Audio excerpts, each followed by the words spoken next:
শুভ সকাল বন্ধুরা, কেমন আছো সবাই? আশা করি সবাই খুব খুব ভালো আছো। আবার একটা নতুন ব্লগ নিয়ে আমি পায়েল চলে আসলাম তোমাদের সামনে। আর আমার পায়েল পেজ আর পায়েল ক্রিয়েশনে জানাই অনেক অনেক স্বাগত। তোমরা তো দেখতেই পাচ্ছ আমি রেডি রেডি হয়ে চলে এসেছি স্টেশনে। তো কেন এসেছি তোমরা কিন্তু অবশ্যই জানতে পারবে। তার আগে কিছু কথা বলে রাখি, সেটা হচ্ছে কয়েকদিন ধরে আমি যেহেতু ব্লগ ভিডিও দিচ্ছি না, অনেকেই আমাকে বলছে দিদি কেন দিচ্ছ না, কেন করছো না।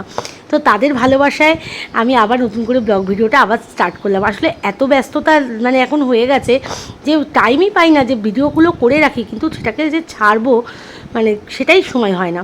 তো যাই হোক, চেষ্টা করবো আবার কন্টিনিউ করার।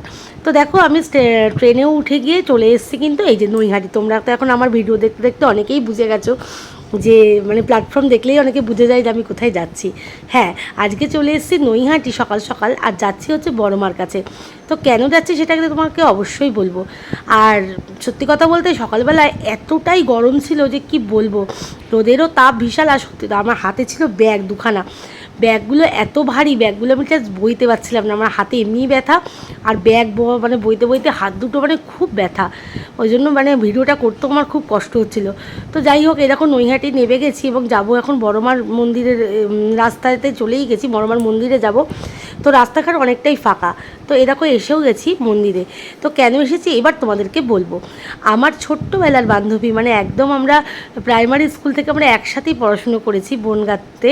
মানে তোমরা তো অনেকেই জানো আমার বাপের বাড়ি বনগাঁ। তো আমরা বনগাঁতে একসাথে মানে খেলাধুলো বলো যা কিছু সব কিছু আমাদের একসাথে। আমার ছোট্টবেলার বান্ধবী অঙ্কিতা, তো ওরা আজকে আসছে মন্দির দর্শনে। তো সেই জন্য ওকে দেখার মানে বড় মা দর্শন তো বটেই, প্লাস বান্ধবীকে দেখার আগ্রহতে আরও চলে আসলাম হাজার মানে ঝড়ঝাপটা উপেক্ষা করেও বড়মার মন্দিরে। তো এই যে ওরাও এসে গেছে, আমিও এসেছি, আর ওরাও এসে গেছে। আর অনেক দিন পর সবার সাথে দেখা হলো, এত ভালো লাগছে। কাকিমা এসেছে, ছোট বোন এসেছে, অঙ্কিতা এসেছে, তারপর দাদা, মেয়েটা এসেছে। তো যাই হোক, সবার সাথে মোটামুটি দেখা হয়ে খুব ভালো লাগলো। আর এই দেখো আমরা কিন্তু মানে চলেও এসেছি মন্দিরের ভেতরে মায়ের দর্শনে। ভিড় খুব একটা ছিল না।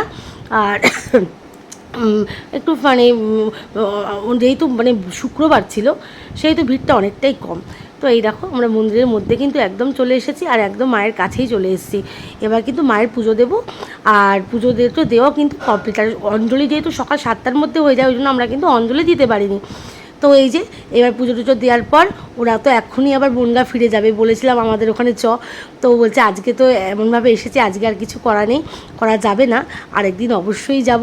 তো এত ভালো লেগেছে আজকে ওর সাথে দেখা হওয়ার পর। আজকে প্রায় 25-26টা বছর পর মানে বান্ধবীর সাথে দেখা, তাও আবার সবচেয়ে প্রিয় বান্ধবী। এর চেয়ে আনন্দের আর কী হয় তোমরা বলো। তো সকাল সকাল মায়েরও দর্শন হলো, বান্ধবীর সাথেও দেখা হয়ে গেল।